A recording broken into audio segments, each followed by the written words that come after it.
Hey there, you looking kinda cute. Please consider subscribing and check out our Patreon for more. Enjoy the video. While I was working in Australia, I hadn't seen my sister in 3 years. Now I was at her front door, knocking. A maid spoke up. "Miss Simmons, get in. Let me take care of your bag. Are you interested in going into the living room? I'll let Mrs. Hardy know you're here." "Thank you," I said. And then I went into the living room and sat down. After about a minute, my sister came in. I got up quickly and gave her a big hug. "Vicky, it's been so long since I last saw you. I have so much to say to you." "How did the trip go?" asked Liz. "Fine," he said. "Oh, there's so much news to hear." We both sat down, and then there was a soft tap on the door. When it opened, the maid came out. "Excuse me, lady, do you want some tea?" "Yes, please, Caroline." Caroline left and quietly shut the door behind her. "Is she new to town?" I spoke to Liz. "Yes," she said. "Kind of new." I looked confused. She gave a smile. "That is Paul, your husband." Liz gave a smile. "Yes, he's cute, isn't he? How? I'll tell you more later. In a minute, he'll be back with the tea. We shouldn't talk about him in front of him. Anyway, instead of talking about my fiancé, how about we talk about your fiancé?" Liz asked Vicky. "His name is Gavin Holden. He is 25 years old and works as a writer. He works for a large printing company, writes for a wide variety of magazines. I've known him for about 3 years, but last year was the first time we started dating properly. He got this job as assistant editor at the Enquirer 2 months ago. Then he asked me to marry him. Did he get on his knees? I didn't talk to her. Next month, he starts there. I came here before he did to find us a place to live while we got settled. I also need to find a new job." "Yes."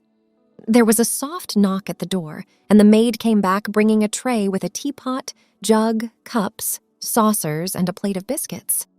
Was this person really Paul, Liz's husband? I was amazed as he slid across the room and carefully put the tray on the coffee table by bending his knees. "Should I pour, miss?" he said. "Yes, please, Caroline." Caroline picked up the kettle and started pouring the tea. I couldn't take my eyes off her, and I hoped Liz wouldn't think I was looking. "What's up, Miss Simmons?" asked Caroline. "No, nothing." I could hardly say the words because I was so focused on Caroline's looks. His makeup made him look pretty, but I could still tell it was Paul's face. His dark hair was cut short into a bob shape. He wore a short black maid's dress with white lace trim over a white skirt that was slightly longer than the dress and spread out to give it shape. The maid's outfit also had a white apron and a white cap with lace on it. His long, well-shaped legs were wrapped in black nylons that ended in a pair of black high-heeled shoes. A hand with well-kept nails gave me a cup and saucer. If Liz hadn't told me, I wouldn't have guessed that the pretty creature now handing her a cup of tea was a guy. "Anything else, madam?" "No, thank you, Caroline." The maid curtsied and left the room. Liz laughed out loud. I was shocked and asked, "Wow, how did you turn your big, strong husband into a maid?" "Paul was let go from his job 6 months ago. I make a good salary at the computer consulting company, but I told him that we couldn't keep Fiona, our old maid, because we only had 1 salary coming in. Don't you remember her?" I agreed. Paul asked me who would clean, make the bed, dust, and vacuum the house. I told him that he would have to do it until he found another job since he would be home all day. I told him that since I was the breadwinner, I was in charge and he would have to be the new maid. He asked me if he would have to dress like the maid. A long time ago, an old coworker told me that she had turned her husband into a woman, which made him act much more maturely and responsible, and that a man couldn't be unfaithful if he wore a skirt. So I told him that he had to dress the part. He didn't fight at all. Instead, he went upstairs, found Fiona's uniform, it was her day off, and put it on. Since then, he has worn it almost every day. "Does he always call you madam?" "Oh, yes. That's part of what we agreed to. Between 11 a.m. and 7 p.m., he has to clean my house. He has to call me madam and bow to me. When he's off duty, he can dress however he wants and call me Liz. When he's off duty, does he dress as Paul or Carolyn?" I was interested. He used to dress as Paul when he was done with his daily tasks, but now that his hair and fingernails are much longer, he always dresses as Caroline. I think that's how he likes it best. "I do too," she said with a smile. Of course, he has stopped looking for a new job. I think he likes this one better. He enjoys it. Don't forget that it was his idea, and I'm sure he likes to dress that way. He's never said anything bad. He likes to wear dresses and skirts. This plan works for both of us. He can dress however he wants, and I can get all of the housework done. Is he a good maid? Yes, he's great. Still, he is your husband. Do you sleep together still? Sure, why not? He may wear frilly clothes to bed, but he is still a man in our relationship. There was another knock on the door, and Caroline came in to get the teacups. He curtsied again, and then carefully bent down to pick up the tray without looking rude. When he left, I said, I can't get over how girly he is. And pretty. I know, but we had to work hard to get the right look. I had to teach him everything about being a woman, like how to sit, put on makeup, and wear heels. It has paid off for sure. He's pretty. Why, thank you, my sister said in a humble way. And soon you'll find out what a good cook he is. He made Liz and me a delicious meal at exactly 6 o'clock and acted as our waiter. Liz said that she always ate at 6 so that Caroline could clean up and get ready to leave before she did. During the meal, Liz told Caroline, I have to go out tonight at 7 to see a client. I don't know when I'll be back, but while I'm gone, take care of Miss Simmons and make sure she has everything she needs. Caroline bowed. Yes, madam, Liz said. After the meal, she changed and left. I was reading a magazine in the living room around 7 p.m. when I heard Caroline's high heels going up the steps. I was very interested in the magazine and soon forgot all about Caroline, who had been upstairs for at least an hour. The door then opened, and he went inside. I stopped breathing when I saw my sister-in-law, standing in the doorway. She was the most beautiful woman I'd ever seen. A young woman who was sure of herself, pretty and friendly, walked over to me. His eyes were bright, and his hair was shiny. Liz was right. He did like it, and it's easy to see why. He wore a black, stretchy skirt and a short top that just reached his waist. Several bracelets hung from his arms, and a beautiful necklace was around his neck. His makeup was bolder and less natural than before, but it was still classy. It smelled like expensive perfume. On his legs, he wore flesh-colored nylons, an ankle band, and very high heels. If there had been any other men there, besides my brother-in-law, of course, they would have been very drawn to this image. Everything about him, including his looks, his voice, and the way he moved, was feminine. He was beautiful. I've always thought of myself as completely straight, but this was the one time when the rule was broken. What do you think? He asked as he sat down on the sofa next to me. I said, okay. I could feel that I was in his shade. He was much better than okay.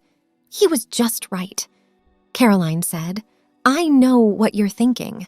How can I put up with the shame of dressing up as a maid, cleaning and ironing, calling my wife madam, bowing to her and doing whatever she wants? I said, I had wondered. He went on to say, it's embarrassing, but that's part of the fun. I don't know why I like it, but the restrictions of being a maid make the freedom of dressing like this even more fun. Now look at me. Tell me, do you think I'm pretty?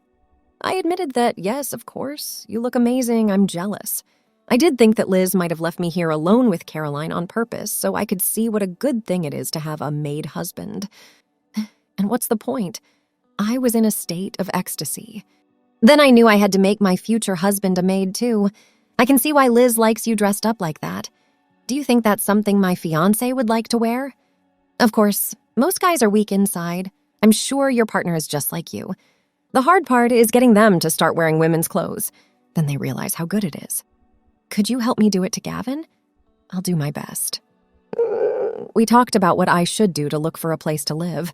Liz didn't get back until quite late, though. If she was giving us a chance, she was giving us a lot of time. Around 9 o'clock the next morning, the maid woke me up with a cup of tea and a curtsy. I thought it was funny when Liz told me she didn't start working until 11. Mrs. Hardy told me to wake you up at 9 o'clock. She went to work an hour ago, but she told me I had to wake her up so I could take her apartment hunting. She gave me a cup of tea. Mrs. Hardy told me to help you in any way you need, he said. Thank you, I replied. You can help me find an apartment. He was so cute, I just couldn't say no. Before we leave, I have to clean up breakfast, make the beds, and do all the cleaning. "Oh, Caroline," I said as we hugged, "promise me that you'll help me turn my fiancé into a maid." "Yes, madam." We found a lovely apartment about a mile from my sister's house, and I paid a deposit on the spot. I was so excited to live with Gavin.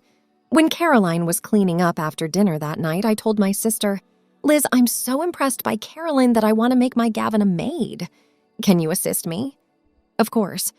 "Yes, I wanted you to feel this way too. I just didn't think it would happen so fast. Now let's make a plan." Gavin started working at the Inquirer. "I can't wait to live together with Vicky," he said. Vicky's sister Liz asked us to her house for Sunday lunch. Vicky started working at the same computer consulting company as her sister. It seems that her sister recommended her for the job. Even though I had met Liz before, I had never been to her house before. I was amazed by how big it was. We parked in the driveway, and a maid let us in. I thought to myself that they must make a lot of money. Either Liz gets paid a lot or her husband, Paul, has a lot of money. Paul was nowhere to be seen. The maid made and served us lunch. She was very attractive in a black uniform dress and high heels. We were just having a cup of coffee with 2 other people when the phone rang. The maid answered the phone and gave it to Liz, who talked on it for a few minutes. "Oh no," she said when she put down the phone. "The system at Helium Metals has crashed."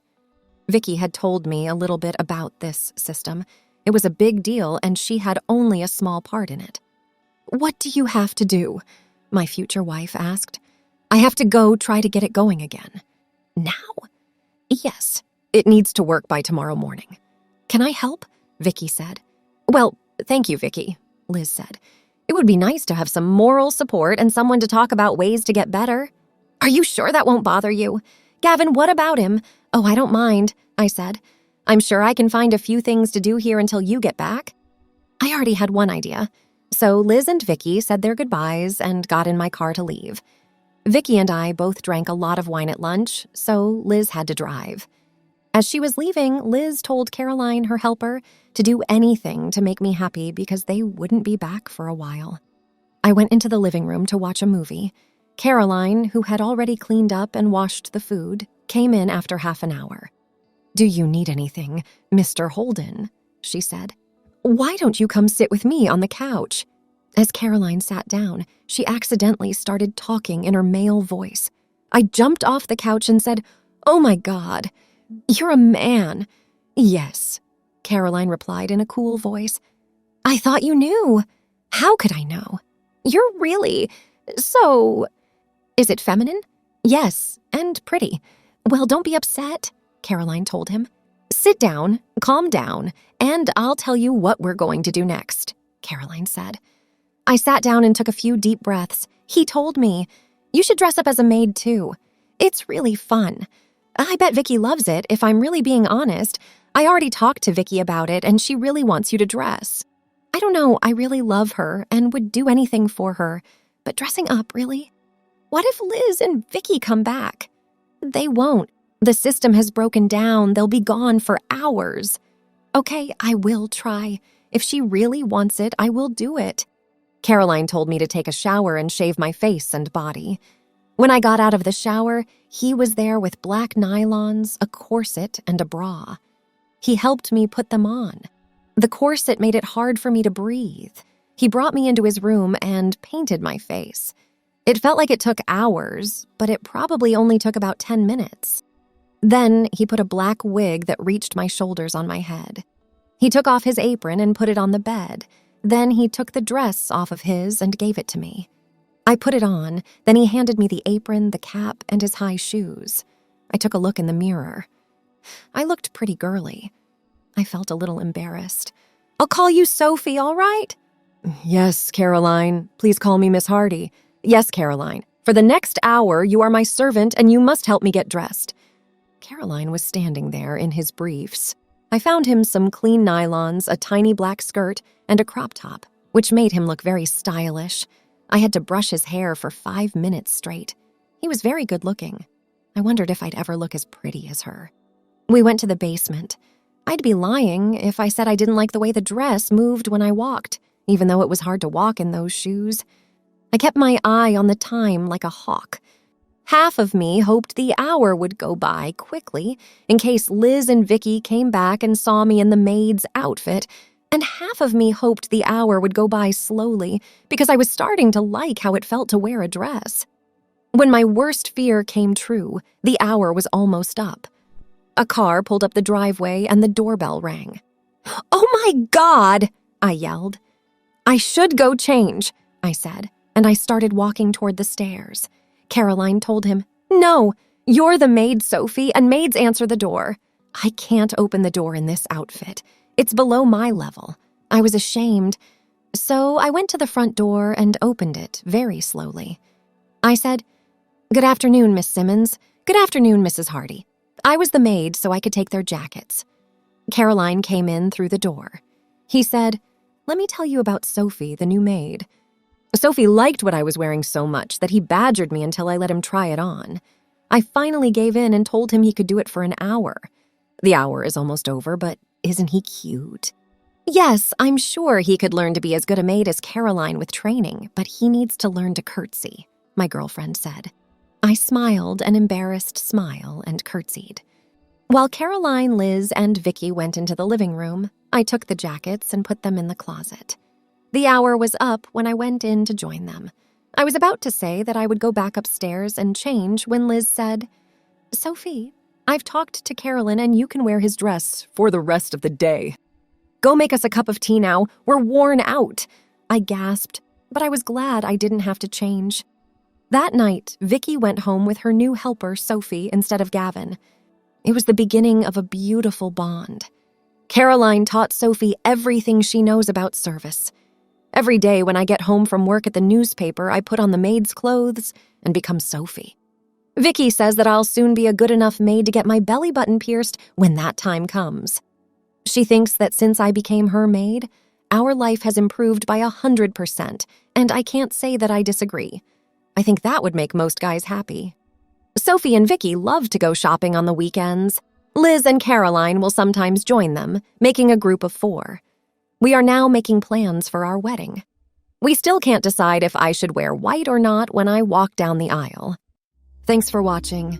Be sure to check out Patreon for a lot more content and early access to YouTube videos.